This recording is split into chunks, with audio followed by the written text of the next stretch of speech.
everyone, my name is Belna Putri. I am a university student from Mahasaraswati Denpasar University in major of English Literature. In this video, I'm going to give you some advice on how you can improve your English speaking skills all by yourself. There are lots of questions of how to improve your English speaking skills if you don't have anyone to talk with in English. Well, you don't have to be worried about that because there are several things you can do. In this video, I will talk about easy and free ways you can practice English without anyone, and of course, you can use these techniques to practice any language besides English. Now, obviously, the best way to improve your speaking is to talk with another person, preferably a native speaker. But as everybody knows, it's not always easy to find a native speaker to talk to. In this middle pandemic, obviously, that's why it's good to know other ways to practice your speaking. I also want to say that there are other more difficult exercises you can do that I'm not going to talk about much in this video. For instance, you can choose a topic and then record yourself about it for 1 or 2 minutes, then you listen to yourself and you basically do a self-evaluation of that. If you have the motivations to do that type of thing and you can do it on a regular basis, that's wonderful. Those types of exercises are very effective, but they tend to be quite difficult. And let's be honest, not many people, no matter how interested they are in the language, find the motivation or energy to do that. I know I might sound a bit little pessimistic, but I think I'm realistic, right? So today I'm going to explain 4 easy ways you can work on your English by yourself. Now when I say easy, I don't mean that they don't require any effort. We are still learning a language here. We are not just sitting down and watching reality TV. You still need to work a little bit. But I don't think that these exercises are very difficult for you. Now, without any further ado, let's jump into the first example. The first exercise is simply reading aloud. What does that mean? It just means taking an English text and reading it out loud. It might be a book, a magazine, or something online, like a news article, health article, or a text from a website for learning English, such as BBC Learning English. Just to show you, this is me when reading aloud in English. You can also practice reading it on my presentation here. Welcome to Summertown. We hope you will enjoy your stay here. Summertown is a busy community which has built up around Banbury Road, the main road heading north from the center of Oxford. It is a mainly residential area. Here are some notes which we hope will make your stay enjoyable. That's my practice. So I know this might sound really basic and you might be thinking, how is that going to help me?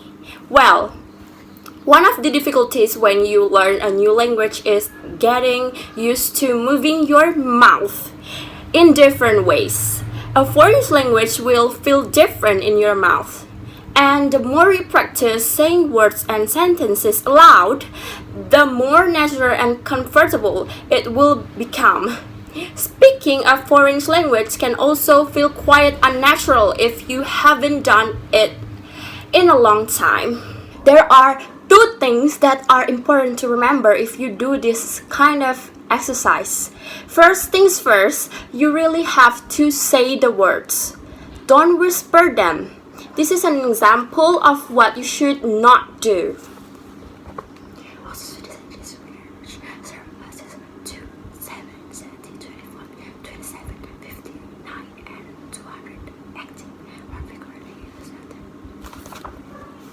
Similarly, you shouldn't just vocalize the words inside your head while you move your lips. Something like this.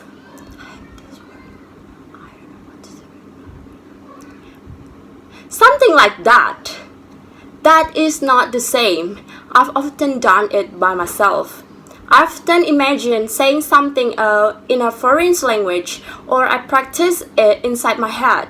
But then, when I actually say it, it didn't sound how I had imagined it. Let me know if you can relate to this. The problem is that if you are just whispering the words or saying them inside your head, you are just imagining how you sound, but don't actually know how you sound. Do you know what I mean? Right? And you are not exercising all of the muscles in your mouth and the throat that you need for speech. Secondly, when you do this exercise, you shouldn't choose tasks that are too difficult for you. For example, if you have an intermediate level, don't try with The Economist. This isn't a vocabulary exercise. It's best for you already know most of the words in the text, and you already know how to pronounce them. Particularly if you are practicing English, choose a text that's easy for you to read so you are not constantly stopping and stumbling over words. Even most books are a bit difficult, unless you have a very advanced level. I recommend that you choose articles in English textbooks or on websites that are for language learning. For example, BBC Learning English, that's very famous, or Linky. Basically, you need to choose texts that are appropriate for your level. Now, we are moved on to the second exercise. I want to recommend is talking to yourself. If there is no one to speak to in English, then speak to yourself. Like, hello Belina, how are you today? Hello, I'm good, how about you? Not too bad, thanks. No, I don't actually mean like that. That would be very fake and strange. But there are many other things that you can say to yourself on a daily basis. And maybe you already do it in your own language. So just take some of the things that you think normally and say them aloud in English. For example, in the morning you might say to yourself, I'm going to brush my teeth. Oh, it's getting late, I'd better hurry up. We as humans have some very deep and interesting thoughts sometimes. At lunchtime, you might say, what I'm going to have for lunch? I think I will have instant noodle, even though I had it yesterday and the day before that. How do people go gluten-free? It's just little things like that. Obviously, it's a little easier if you live by yourself. It can be a little strange and embarrassing saying these things when there are other people in the vicinity. But if they love you, then they should support you, right? So, the third exercise is imitation or mimicking. This is when you listen to a piece of audio and you pause it every few seconds to repeat what the speaker said. This is particularly good for your pronunciation practice.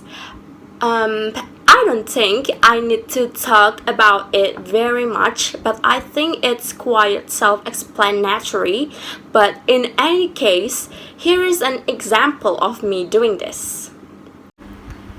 Chapter 1. Beauty's Family. Chapter 1. Beauty's Family. A rich man lives in a big city near the sea. A rich man lives in a big city near the sea. He has got 3 daughters and 3 sons. He has got 3 daughters and 3 sons.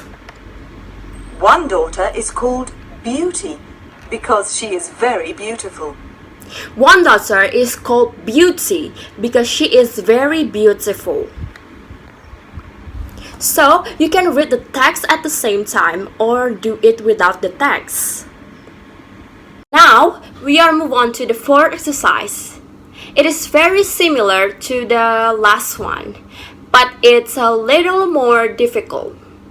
This exercise is called shadowing.